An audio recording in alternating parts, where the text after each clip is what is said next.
because that is one of the reasons why I didn't want to use so much of CGI, because I wanted it to look very real. My challenge was to just protect my face at all cost, and like not and to not hit the other person as well.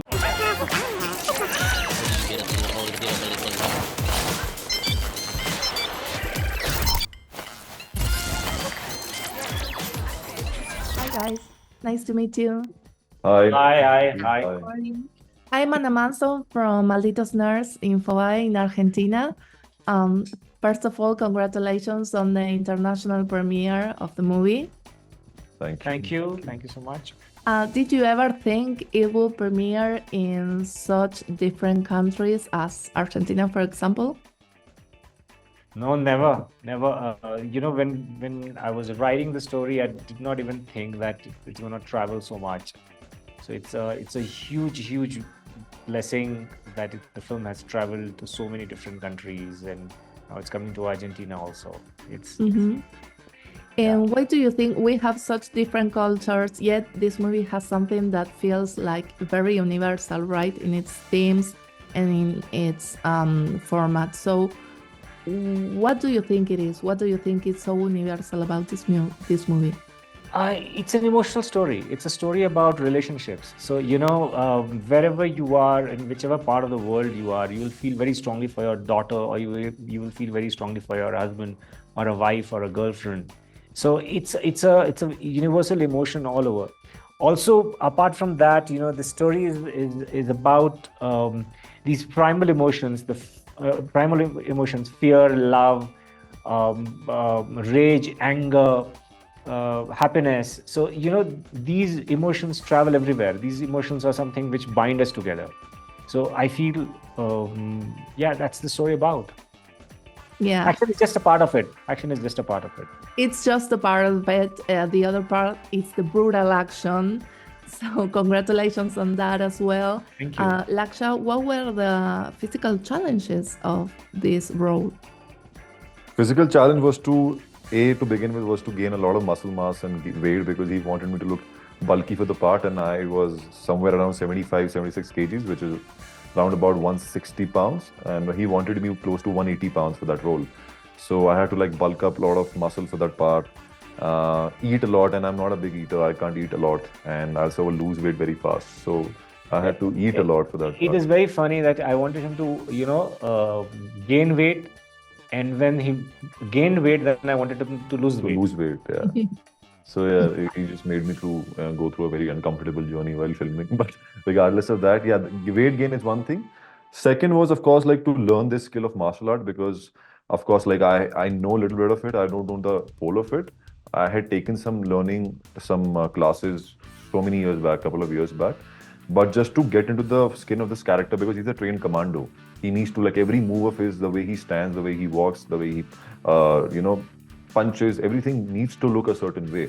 And in order to get everything correct, in order to look everything authentic, that was genuinely a very challenging process. But then comes my action director, Mr. O, and he trained. I was under his guidance for 8 months consecutively, day in, day out, no days off. And whatever you see is just pure and sincere hard work. It's as simple as that. Wow.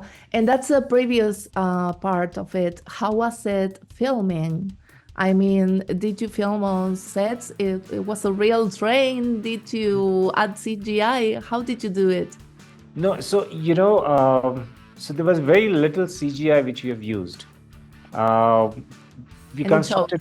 Yes, we It feels very real. Yeah, because that is one of the reasons why I didn't want to use so much of CGI, because I wanted it to look very real. Also, the fact that it's a very emotional story, so I wanted all the characters to look real, and that's also one of the reasons why the action is such. The action is so visceral, and so there's so much of rage and anger. That's why the action is so up and close and real at the same time, because it comes from the story. We definitely in India, we have certain sets of trains which are standing, and we could easily go and shoot over there. But the kind of set which I wanted was it had to come out, it had to dismantle and come back in the same shot. So, because it's an action film, the cameras are moving, blood is coming out, the actors are moving, the actors are punching each other. So you need a lot of room. So yeah, so that's the reason why I wanted each and every wall of the set to be movable. So what we did was we used hydraulics, we used motors, and also, Indian train moves a lot, like it sways a lot when it's traveling. So we had to put a lot of like big motors under the set so that it could give that feel of movement all throughout. So it was a mammoth task to get the set running. Great job, and also it feels very claustrophobic. The action, right? Like you're always trapped inside this train. So what were for you, Laksha, like the biggest challenge of being in this closed set and have to perform these stunts and these action scenes?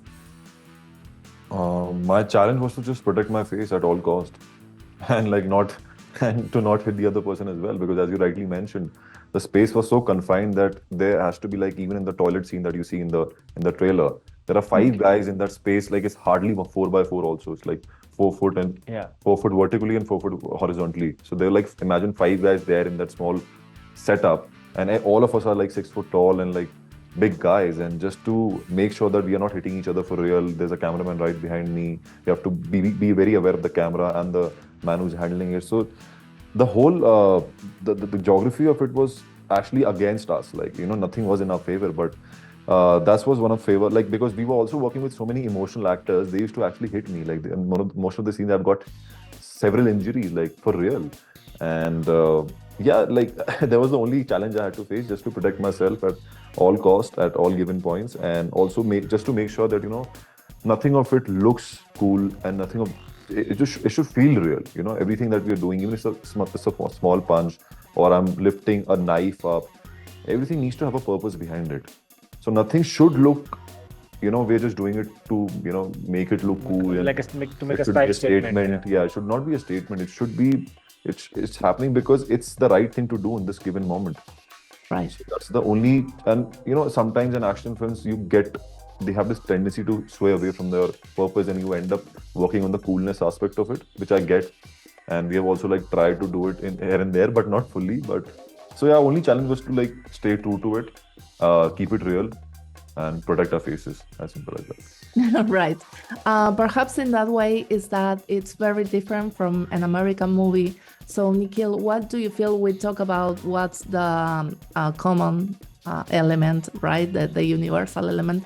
But what do you think is the differential with any other action movie that come from Hollywood? So